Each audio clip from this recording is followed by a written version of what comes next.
നമസ്കാരം, ഞാൻ doctor Shereen Hasan, Spectex eye care ചൊക്ലിയിലെ കൺസൾട്ടൻറ്റ് ഒഫ്താൽമോളജിസ്റ്റ് ആണ്. മയോപ്പിയ അല്ലെങ്കിൽ ഷോർട്ട് സൈറ്റഡ്നെസ്, അതിനെപ്പറ്റി ചെറിയൊരു അവയർനെസ് വീഡിയോ ആണ് ഉദ്ദേശിക്കുന്നത്. സോ എന്താണ് മയോപ്പിയ അല്ലെങ്കിൽ ഷോർട്ട് സൈറ്റഡ്നെസ്? അതെന്താണ്? നമ്മുടെ കണ്ണിലോട്ട് സാധാരണഗതിയിൽ വരുന്ന ലൈറ്റ് റേസ് കറക്റ്റ് റെറ്റിന അല്ലെങ്കിൽ നമ്മുടെ കണ്ണിൻ്റെ ഞരമ്പിൽ ശരിക്കും ഫോക്കസ് ചെയ്യാതെ വരുമ്പോഴാണ് മയോപ്പിയ അല്ലെങ്കിൽ ഷോർട്ട് സൈറ്റഡ്നെസ് എന്നുള്ളൊരു കണ്ടീഷൻ ഉണ്ടാകുന്നത്.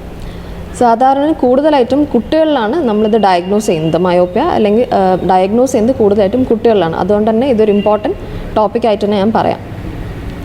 എങ്ങനെയാണ് നമുക്കൊരു കുട്ടി മയോപ്പിയ അല്ലെങ്കിൽ ഷോർട്ട് സൈറ്റഡ്നെസ് ആയിട്ട് നമ്മൾ മുന്നിൽ വരുന്നത്, അല്ലെങ്കിൽ കുട്ടിക്ക് എന്തൊക്കെ ബുദ്ധിമുട്ടുണ്ടായിട്ടാണ് ഇത് നമ്മൾ പ്രസൻറ്റ് ചെയ്യുന്നത്? ചിലപ്പം അവർക്ക് ഈ ദൂരെ കാഴ്ച ബുദ്ധിമുട്ടായിരിക്കും, പക്ഷേ അടുത്ത കാഴ്ച വലിയ കുഴപ്പമുണ്ടാവില്ല. പക്ഷേ ദൂരെ കാഴ്ച ബുദ്ധിമുട്ടായ രീതിയിലായിരിക്കും കുട്ടി നമ്മുടെ അടുത്ത് വന്ന് പ്രസൻറ്റ് ചെയ്യുന്നത്. അല്ലാതെ ചിലപ്പം കണ്ണിന് ഭയങ്കര ക്ഷീണമാവാം, അല്ലെങ്കിൽ ഒരു സ്ട്രെയിൻ ആയിരിക്കാം, അല്ലെങ്കിൽ ഒരു സ്ക്വിൻറ്റിങ് പോലെ കോങ്കണ്ണ് പോലെ ചിലപ്പം പ്രസൻറ്റ് ചെയ്യാം. അങ്ങനെയൊക്കെ വരാം. നമ്മൾ കുട്ടികളെ ശ്രദ്ധിക്കേണ്ടതെന്ന് വെച്ചാൽ അവർ ടി വി ചിലപ്പോൾ അടുത്തിരുന്ന് ടി വി കാണാം, അല്ലെങ്കിൽ ബുക്സൊക്കെ ക്ലോസ് ആയിട്ട് ഇങ്ങനെ വായിക്കുന്നത് കാണാം, അല്ലെങ്കിൽ കോൺസ്റ്റൻ്റ് ആയിട്ട് കണ്ണ് തിരുമുക, അല്ലെങ്കിൽ കണ്ണ് ഒരുപാടായിട്ട് ബ്ലിങ്ക് ചെയ്യുക, അങ്ങനെയൊക്കെ ഉണ്ടാകുമ്പം ഒരു കണ്ണ് ഡോക്ടറെ അടുത്ത് കൊണ്ട് ടെസ്റ്റ് ചെയ്യുന്നത് നല്ലതായിരിക്കും. ഇനി എന്തുകൊണ്ടാണ് മയോപ്പിയ വരുന്നത്? ശരി, ഒരു പ്രത്യേകതരം കാരണം എന്ന് പറയാനില്ല, പക്ഷേ കൂടുതലായിട്ട് പറയുകയാണെങ്കിൽ ഒരു ഹെറിഡിറ്ററി കണ്ടീഷനാണെന്ന് പറയാം. അതായത് ഇപ്പോൾ രണ്ട് പാരൻസിനും ഈ ഒരു മയോപ്പിയ ഉണ്ടെങ്കിൽ 20% ചാൻസും, അല്ല ഒരു പാരൻറ്റിനാണെങ്കിൽ 10% ചാൻസും, ഒരു പാരൻറ്റിനും ഇല്ലെങ്കിൽ 5% ചാൻസും അവരുടെ കുട്ടികളിൽ ഉണ്ടാവാനുള്ള സാധ്യത ഉണ്ട്. അല്ലാതെ അടുത്ത റീസൺ എന്ന് പറയുന്നത് നമ്മുടെ ഇപ്പോഴത്തെ ലൈഫ് സ്റ്റൈൽ, കൂടുതലായിട്ടും സ്ക്രീൻ ടൈം കൂടുമ്പോൾ അല്ലെങ്കിൽ നിയർ വർക്ക് കൂടുമ്പോഴാണ് അടുത്തൊരു കാരണമെന്ന് വേണേൽ പറയാം. അത് പക്ഷേ ഫോൺ നോക്കിയത് കൊണ്ടോ സ്ക്രീൻ നോക്കിയത് കൊണ്ടോ മയോപ്പിയ വരും എന്നല്ല, പക്ഷേ അത് വരാനുള്ള സാധ്യത കൂടുതലാണെന്നാണ്.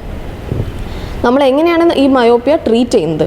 ട്രീറ്റ്മെൻറ്റ് നമ്മൾ ഗ്ലാസ്സസ് ആണ്, അത് കണ്ണട വെച്ചിട്ട് അത് ഐ ടെസ്റ്റ് ചെയ്ത് അതിനനുസരിച്ചുള്ള കണ്ണട വെക്കുക.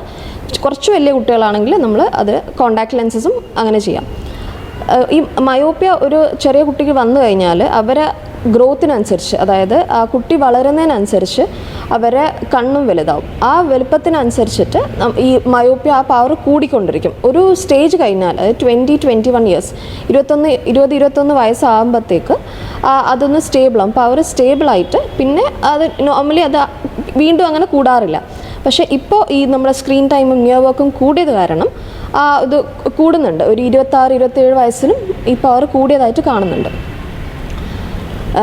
ഇത് എങ്ങനെ നമുക്ക് ഇതിനെ കുറക്കാൻ പറ്റുമെന്നാണ്. ഇപ്പം കുട്ടികൾ കൂടുതലായിട്ടും ഓൺലൈനാണ് കാര്യങ്ങളൊക്കെ ചെയ്യുന്നത്. അതുകൊണ്ട് തന്നെ ആ കോവിഡ് കാലം, 2 വർഷത്തെ കോവിഡിൻ്റെ ആ ഒരു ലോക്കിൽപ്പെട്ട് കൂടുതലും ഓൺലൈൻ ക്ലാസ്സസാണ് ഉണ്ടായിരുന്നത്. ആ സമയത്ത് കുട്ടികൾക്ക് അതുവരെക്കും ഈ ഒരു പ്രശ്നം മയോപ്പിയ ഡയഗ്നോസ് ചെയ്തിട്ടില്ല. കാരണം എന്താ വെച്ചാൽ അവർ നിയർ വർക്കിലാണ് കൂടുതലായിട്ട് കോൺസെൻട്രേറ്റ് ചെയ്യുന്നത്. അതുകൊണ്ട് അവർക്ക് അടുത്ത കാഴ്ച ഉള്ളത് കാരണം ദൂരേക്കുള്ള കാഴ്ചക്കുറവ് അവർ ശ്രദ്ധിച്ചിട്ടില്ല. പക്ഷേ ഒരിക്കൽ ഈ ഒരു 2 വർഷത്തെ കാലഘട്ടം കഴിഞ്ഞ് അവർ സ്കൂളിലേക്ക് പോയി ഇരിക്കുമ്പം ബോർഡിൽ എഴുതുന്നത് കാണുന്നില്ല എന്ന് പറഞ്ഞ് പല കുട്ടികളും വന്നിട്ടുണ്ട്. അതിൻ്റെ കാരണം ഈ കൂടുതൽ നിയർ വർക്ക് കാരണം അവരെ മയോപ്പിയ കൂടുതലായിട്ട് വന്നെന്നും അവർക്ക് ദൂരെ കാഴ്ച കുറഞ്ഞത് അപ്പോഴാണ് മനസ്സിലായതെന്നാണ്. എങ്ങനെയാണ് നമുക്ക് ഇതിനെ പ്രിവെൻറ്റ് ചെയ്യാം? പ്രിവെൻഷൻ എന്ന് പറയുന്നത് ഒരു കംപ്ലീറ്റ് പ്രിവെൻഷൻ അല്ല. നമുക്ക് മയോപ്പിയ വരുന്നതിനൊന്നും തടയാനൊന്നും പറ്റില്ല. പക്ഷേ അതിൻ്റെ ഒരു കാരണമായ ഈ സ്ക്രീൻ യൂസ്, അതായത് അടുത്ത ഈ സ്ക്രീൻ യൂസ് നമുക്ക് കുട്ടികളിൽ പരമാവധി കുറക്കാൻ ശ്രമിക്കണം. പിന്നെ രണ്ടാമത്തെന്ന് വെച്ചാൽ അവരെ പുറത്ത് സൂര്യപ്രകാശം, സൺലൈറ്റ് ഇതിനൊരു ഇമ്പോർട്ടൻറ്റ് ഘടകമാണ്. അതുകൊണ്ട് തന്നെ കുട്ടികളെ പുറത്ത് കളിക്കാൻ വിട്ട് നമ്മളവരെ പ്രോത്സാഹിപ്പിക്കണം. കണ്ണ് ടെസ്റ്റ് ചെയ്യണം ഇടയ്ക്ക്.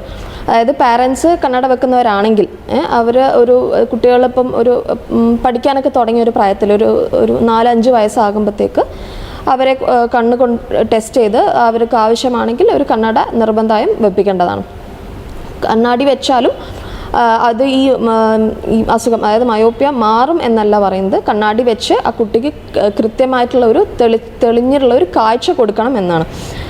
അല്ലാതെ അതായത് കണ്ണാടി വെക്കാതെ എന്നാൽ ചിലപ്പം ഈ കുട്ടി വലുതാവും തോറും കണ്ണിൻ്റെ പവർ കൂടി കണ്ണ് രണ്ടും ഫോക്കസ് ചെയ്യാൻ പറ്റാത്തൊരവസ്ഥയിൽ വരുമ്പം ചിലപ്പോൾ ഒരു കണ്ണ് മാറിപ്പോവാം. ലൈക്ക് ഒരു കോങ്കണ്ണ് പോലെ ചിലപ്പം വരാം ആ കുട്ടിക്ക്. അപ്പം അത് ശ്രദ്ധിക്കേണ്ടി വരും. അല്ലാതെ പിന്നെ കണ്ണ് ടെസ്റ്റ് ചെയ്യണം. ടെസ്റ്റിംഗ് എന്ന് വെച്ചാൽ നമുക്ക് കണ്ണട വെക്കുന്ന കുട്ടിയാണെങ്കിൽ നമ്മൾ ഓരോ 6 months കൂടുമ്പോഴാണ് ടെസ്റ്റിംഗ് പറയുന്നത്. അല്ല ഒത്തിരി വലിയ കുട്ടികളാണെങ്കിൽ ഒരു വർഷം കഴിയുമ്പം ഓരോ വർഷം കൂടുമ്പം കുട്ടിയെ കൊണ്ട് ടെസ്റ്റ് ചെയ്യിപ്പിക്കേണ്ടതാണ്.